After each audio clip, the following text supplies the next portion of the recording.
All right, welcome back today, guys. Today we're going to go ahead and do the second part of lesson 8.1.2. So if you read along with question 15, even though there are outliers in the data, the mean and the median in 2009 are almost the same. Why? So if we look back yesterday at our histograms, we'll notice that the mean and the median were both pretty much the same because there was a lot of outliers there. Okay? And because the small outlier and the large outlier kind of balance each other out, it almost made the histogram seem to be symmetrical.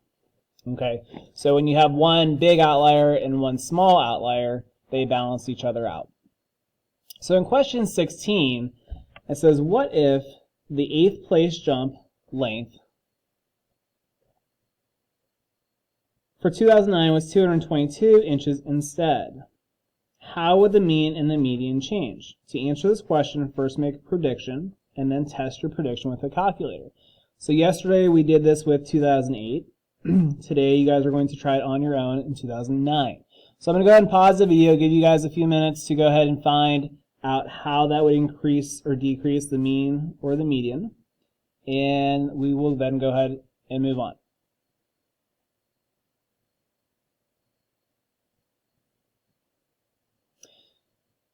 Alright, so what you guys should have found out in question 16 was that the mean would have increased, it would have gotten bigger, but there was no change to the median. The median would have been exactly the same.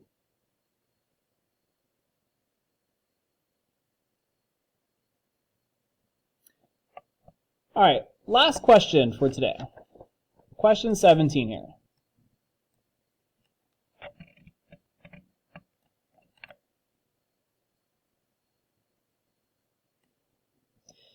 So Efron has been keeping data on the Calaveras County frog jumping contest for several years. Look carefully at the stem and leaf plot he made for the top 8 jumpers in 2007 as shown at the right. So let's talk about this stem and leaf plot for a little bit. Maybe you haven't seen one, I haven't seen one in a little while. So if we think about what the word stem and leaf mean, you'll think about a plant and how the stems come off of the plant.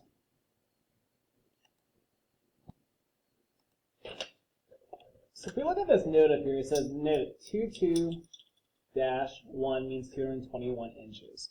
So this column right here are called our stems. And what we see here are called our leaves. So remember that leaves come off of stems and plants.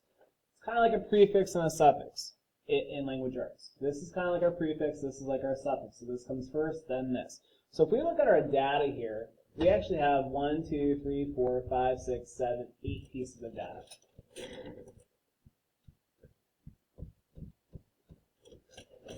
This first piece of data is 221. So again, the stem comes first and then the leaf. And then we have 222, 222, 225, 228, 234, 238, 245, and 256. So once we have that information organized, and notice it's naturally organized least to greatest, we can go ahead and answer the rest of our questions here.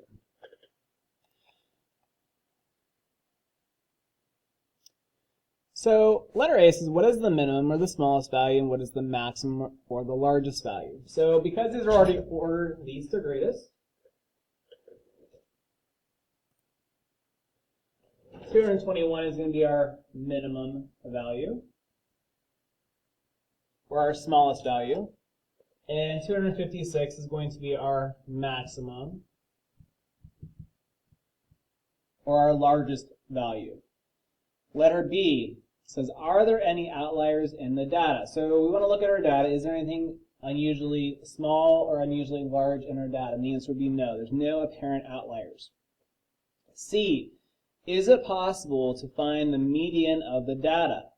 So because we've already taken our data, we've organized it least to greatest, we can go ahead and find the median, just like we did in yesterday's lesson.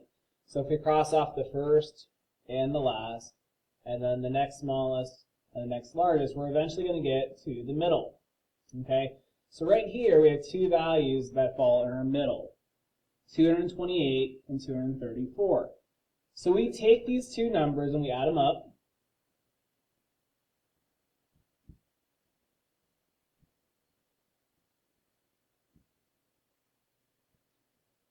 $462, then we go ahead and take that number and we divide that by 2. And we get a median of 431. Because that's the value that falls in the middle. Letter D.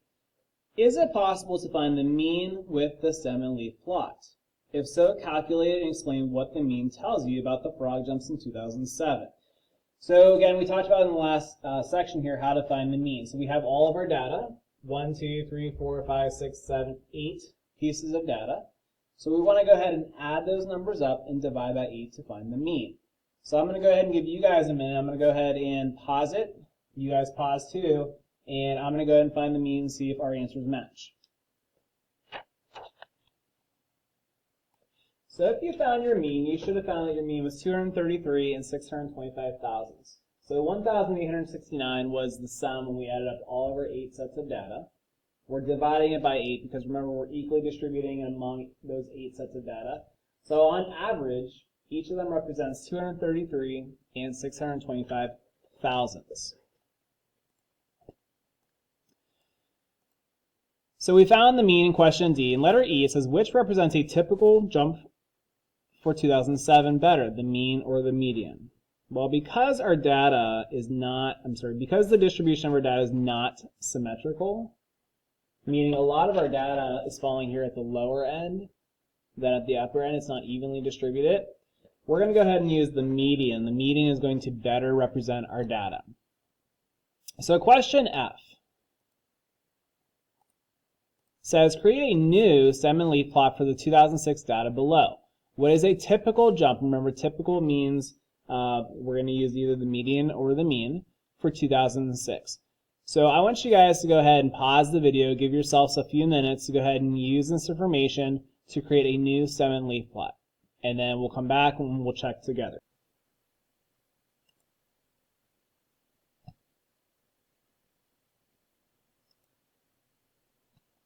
So if you go ahead and look at our stem and leaf plot, notice we kind of have a key up here that says 20-1 means 201. All right. If you look at all of our data, the last digit really represents our leaves. Okay. So the beginning numbers, again, kind of like our prefix, are our stems. So this represents 204, 205, 208. 209, 212, another 212, 222, and 235. So 1, 2, 3, 4, 5, 6, 7, 8 sets of data. And we want to know what do we use to determine what is the more typical jump. So we know that we can either use the mean or we can use the median. So go ahead and again pause your video and go ahead and find the mean and the median. So if we found the mean, again, you add up all of your 8 sets of data, and we should get 1,707. We're dividing it among the 8 data points that we have. Will give us a mean of 213 and 375 thousandths. To find the median, we cross off the first and the last, and the second to last, until eventually we find out what is in the middle. So we come across 2 numbers here, 209, 212. All right. So if we add them up and divide by 2, we're going to find out that the middle there is 210 and a half. So this is your median. That's the middle of your data. So did we need to find the mean and the median both?